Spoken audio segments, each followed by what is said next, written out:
Oke guys, welcome back to Daily Charting with Toshi, di mana kita akan daily chart your favorite cryptocurrencies. Oke, dan sekarang kita masuk ke DCWT sesi kedua, di mana di sesi kedua ini kita akan lebih fokus ke pembahasan komen dan juga akan ada charting beberapa altcoins ya. Untuk hari ini seperti pembahasan dari hari Minggu ya, kita ada libur, bukan libur lebih tepatnya ya, mungkin kita dikasih nafas dikit di hari Senin dan Selasa untuk data-data penting dari US ya. Nah, jadi hari ini nggak ada apa-apa, tetapi besok kita akan keluar beberapa data penting dan pentingnya tuh pangkat 2 di sini karena kita akan keluar core CPI dan CPI ya. Nah, dua data ini tentunya sangat penting karena ya CPI ngomongin soal inflasi.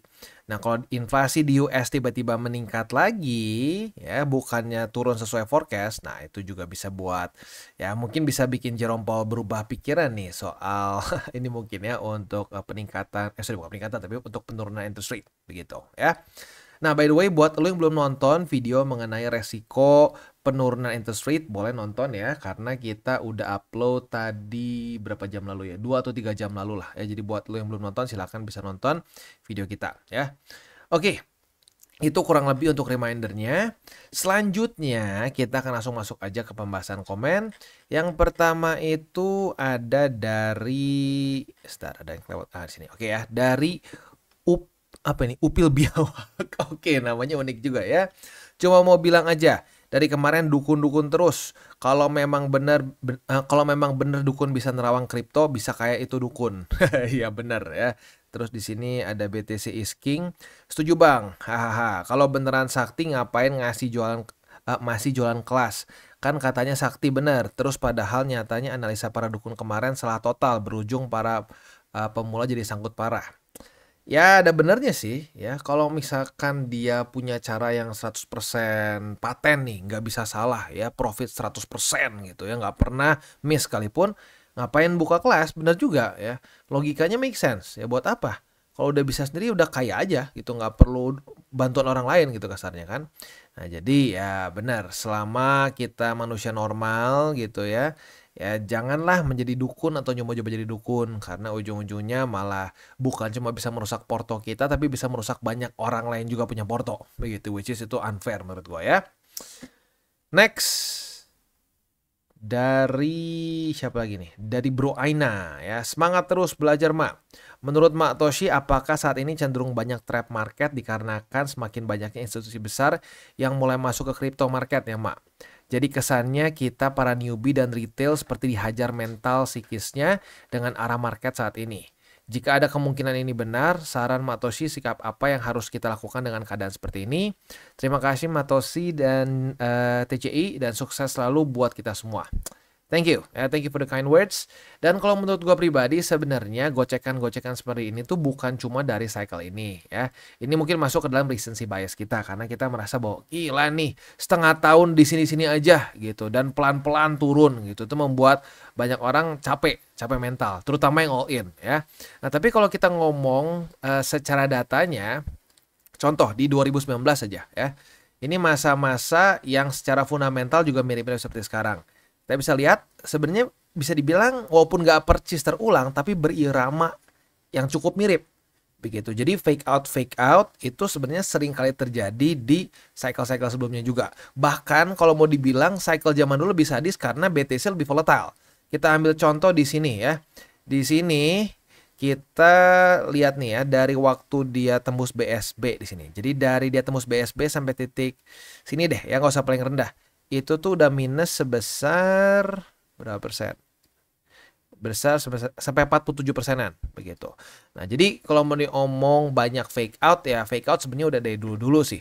Begitu. Cuman ya lagi-lagi recency bias aja. Kita waktu mungkin di zaman-zaman sini belum di cryptocurrency market, mungkin belum terlalu merhatiin, jadi nggak kerasa. Tapi buat yang pernah ngerasain di masa-masa ini, benar-benar ekstrim roller coaster. Bahkan yang kesannya kayak bull market yang sangat gampang gitu, yang kesannya kayak in hindsight, wah gila ini tinggal tutup mata profit.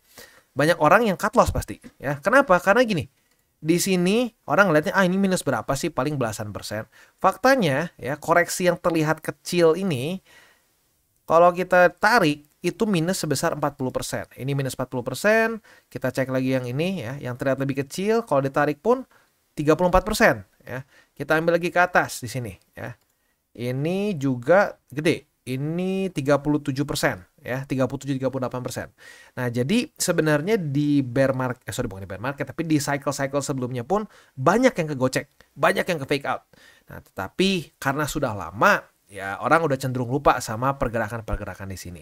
Begitu. Jadi, kalau menurut gua sih dengan masuknya institusi malah mungkin kedepannya akan makin lama makin boring. Apalagi dengan market cap-nya makin besar, akan cenderung lebih nggak terlalu volatile, at least for Bitcoin ya. Kalau untuk altcoins dan lain-lain ya itu mungkin beda kasusnya begitu. Nah, kalau untuk sikapnya seperti apa? Sikapnya sih simple. Sikapnya adalah kita jangan berusaha untuk ya jadi dukun gitu atau mencoba untuk menebak-nebak market. Dengan kita punya mentalitas dan mindset yang tepat ya, mindsetnya apa? Mindsetnya kita bereaksi terhadap market, itu kita udah punya modal yang sangat besar menurut gua. Begitu sih ya. Jadi keep DCA ya, keep DCAing and ya ujung-ujungnya at the end of the day waktunya TP nggak sadar sendiri, wah gila ya, gue udah untung berapa ratus persen seperti itu. Dan itu yang gue rasakan juga ya di awal cycle gitu, dari 2022 kita DCA dari 15.000, 20.000, 30.000 gitu ya. Sekarang udah kita cek sendiri, wah gila udah berapa ratus persen begitu. Jadi lagi-lagi kita punya ya ujung-ujungnya kalau diputer-puter 3 golden rules ya, kita jangan pakai uang panas, jangan over leverage ya. Dan yang ketiga berpikir jangka panjang. Begitu. Karena kalau dari 2022 lu tarik ke sini berarti kan udah 2 tahun. Ya belum 2 tahun banget sih ya. Mungkin itu kan bottomnya banget kan di November ya. Ya November udah deket-deket nyaris 2 tahun. Jadi 2 tahun ya sebenarnya kalau ngomong satu business cycle ya setengah jalan mungkin gitu. Tapi buat orang-orang yang berpikir jangka pendek 2 tahun tuh kayak 100 abad. Begitu. Jadi ya kalau lu pegang teguh 3 golden rules, kemungkinan besar sih itu udah jadi modal yang sangat cukup. Menurut gua sih kayak gitu ya. Next dari Elter Kalpar ya. Rally butuh likuiditas, artinya butuh uang banyak yang beredar. Sebelumnya karena ada uang yang dicetak besar-besaran, jadi selama tidak ada cetak uang jangan berharap bull run atau rally.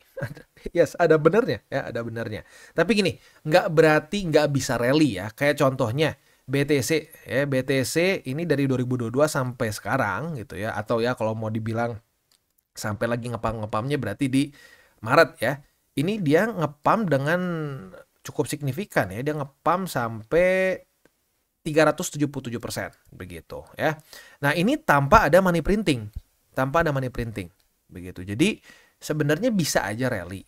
Nah, tapi mungkin lebih tepat adalah tanpa liquidity, kita jangan berharap dapat altcoin season yang gila-gilaan kayak 2021. Begitu. Itu mimpi, itu benar-benar mimpi di siang bolong kalau seperti itu, ya. Jadi, ya ada benernya nih, ada benernya. Dan tentunya kalau kita mau tahu logikanya, kenapa seperti itu? Karena liquidity itu datang dari orang-orang yang resah. Resah memegang fiat gitu. Kenapa resah? Orang-orang yang pegang dolar nih, coba kita bayangin jadi orang-orang US yang pegang dolar nih. Tiba-tiba diumumkan bahwa the Fed akan melakukan QE. Dia akan mulai money printing. Artinya apa? Supply dari M2 akan membengkak. Nah, sekarang pertanyaannya satu. Lu punya sepatu nih. Satu sepatu Jordan misalkan, Jordan 1. Yang punya, yang apa mungkin. Special edition apalah something. Gua nggak terlalu ngikutin. Tapi anggap itulah. Ya, satu sepatu yang luar biasa. Mahal banget karena cuma ada satu. Tiba-tiba Nike memutuskan untuk bikin 1 juta pasang lagi. Nah, kira-kira harga sepatu lo turun nggak? Nah, seperti itu. As simple as that. Ya, jadi supply and demand itu bukan cuma dari barang-barang doang gitu, efeknya ke goods aja, tapi ke daya beli dari fiat pun ngaruh.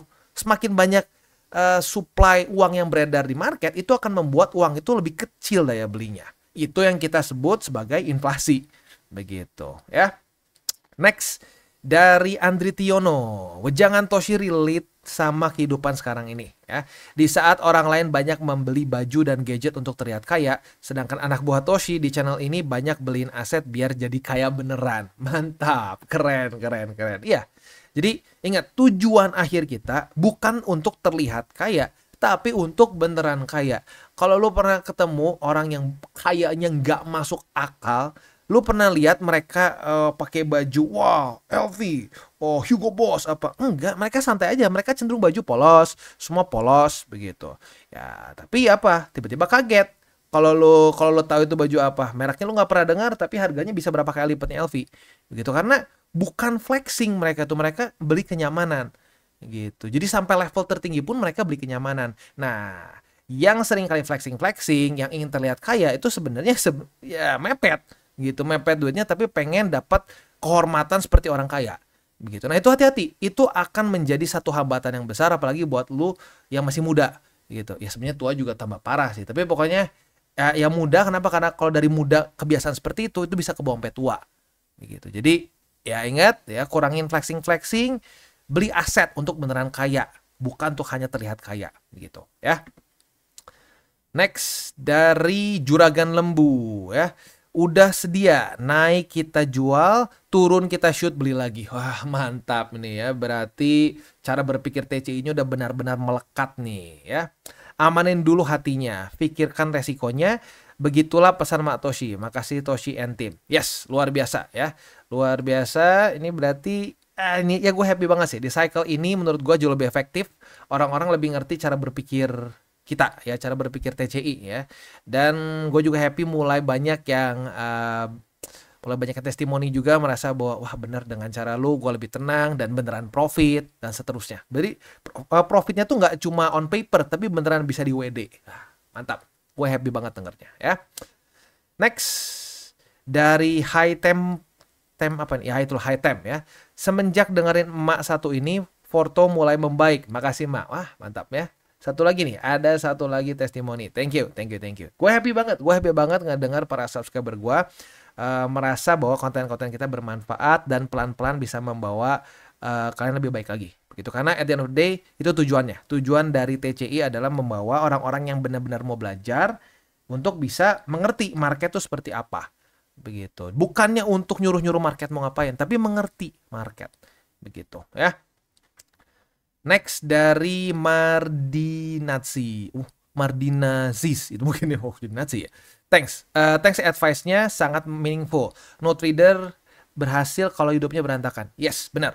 Kalau hidupnya berantakan, kalau gue pribadi ya, gue nggak tahu, mungkin aja ada lah ya kasus khusus beberapa trader berantakan berhasil. Tapi yang gue lihat sepanjang masa gue investing dan trading, itu yang berantakan hidupnya, tradingnya pun hancur gitu. Karena kalau lu berantakan dalam hidup, artinya kan lu udah lu artinya tidak disiplin. Nah, kalau tidak disiplin dasarnya ke investasi ya nggak akan jauh, nggak akan disiplin juga. Begitu ya. Next, dari Aji Setiawan. Jadi duta emak kripto Indonesia aja Mas. Menurut saya channel YouTube terbaik yang membimbing netizen soal BTC. Thank you for the kind words ya. Lagi-lagi kalau gua sih tujuannya pengen jadi channel yang bermanfaat bagi banyak orang. Tabur tuai aja. Kita menabur hal baik, kita akan menuai juga hal baik gitu. Next, dari Yuda Brata. Om Tos. Wah, Om Tos nih ada yang baru lagi nih nickname-nya ya, Om Tos. Terima kasih ilmunya. Mau nanya, untuk bisa beli BTC sekarang yang value-nya udah tinggi banget, bagi pemula seperti saya kok seperti pungguk merindukan bulan, apalagi dengan modal kecil. Sebenarnya nggak, BTC itu lu bisa pecah sampai kecil banget ya. Lu bisa beli 10.000 aja bisa. Di exchanger lokal lu bisa beli 10.000. Kesannya lu minimal 10.000 aja bisa untuk beli BTC. Nah, cuma dapatnya 0,000 something begitu. Selanjutnya pasti coba kayaknya altcoin nih. Kan benar, ujungnya itu. Nah, kalau misalkan kita investasi ke altcoin saja gimana supaya kesannya lebih gede gitu, dan kedepannya apakah fundamental BTC akan tergeserkan oleh koin lain? Terima kasih. Sebenarnya gini, ini cara berpikir yang normal. Gue pribadi pun seperti itu waktu di 2016. Jadi buat lo yang nggak tahu, gue itu di 2016 beli BTC, profit, wah gila asik banget nih ya, berapa ratus% waktu itu, wah gila asik ya. Nah, udah gitu kita berpikir nih, otak gue mulai muter, waduh, tar, ini altcoins jangan-jangan lebih murah yang lain nih. Coba gue TP sebagian BTC-nya, gue masukin altcoins. Ujung-ujungnya apa? Altcoins itu masih jadi pajangan sekarang di wallet gue.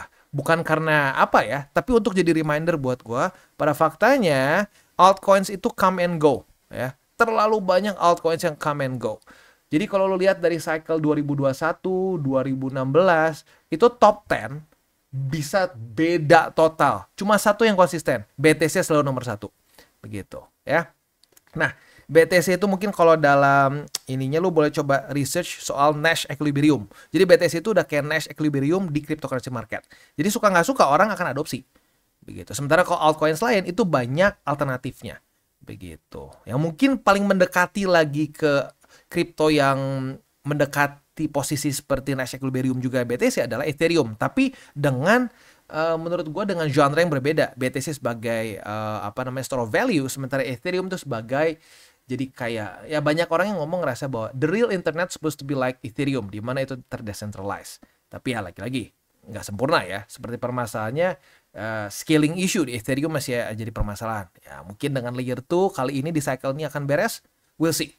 Ya tapi intinya seperti itu. Jangan kebanyakan di altcoins. BTC lu bisa tetap beli 10.000 pun bisa. Begitu ya. Next. Kayaknya udah nih. Oke, udah beres ya. Selanjutnya kita akan masuk ke buy limit. Hari ini kita akan charting Solana, Arbitrum, dan juga Render. Tapi sebelum kita masuk, seperti biasa, gue akan disclaimer dulu bahwa semua konten dari TCI bukanlah financial advice. Ini semua bentuknya adalah edukasi.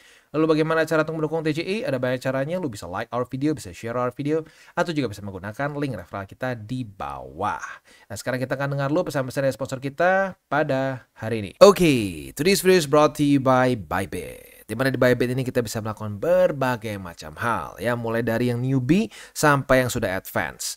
Buat mungkin lo merasa bahwa, aduh bang, gue masih nggak ngerti nih TA, gue masih nggak ngerti charting dan seterusnya, tapi pengen akumulasi, pengen DCA murni. Bisa, lo tinggal masuk ke sini, one click buy, di mana lo bisa pilih lo mau pakai apa ya fiatnya, lo tinggal pilih juga asetnya apa. Ya misalkan lo pengen akumulasi BTC.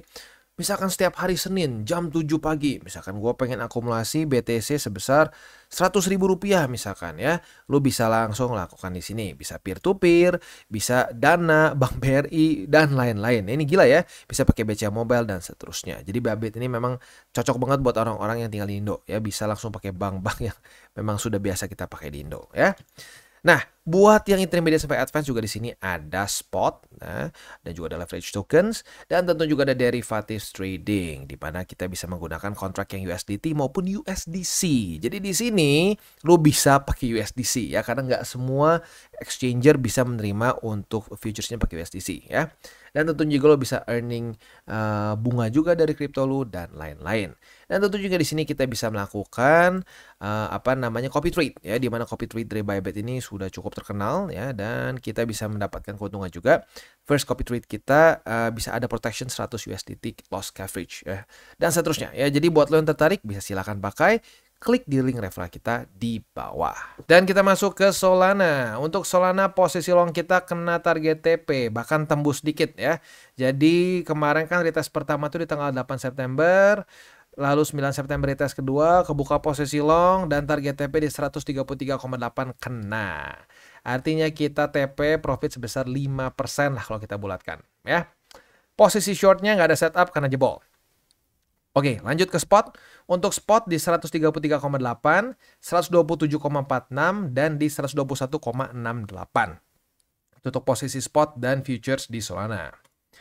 Next, kita masuk ke Arbitrum. Untuk Arbitrum, retest 1, baru retest 1 ya. Jadi untuk hari ini kita bisa limit di EMA 20 untuk posisi short. Jadi kalau terjadi retest kedua di EMA 20 sebagai resisten, kita kebuka posisi shortnya.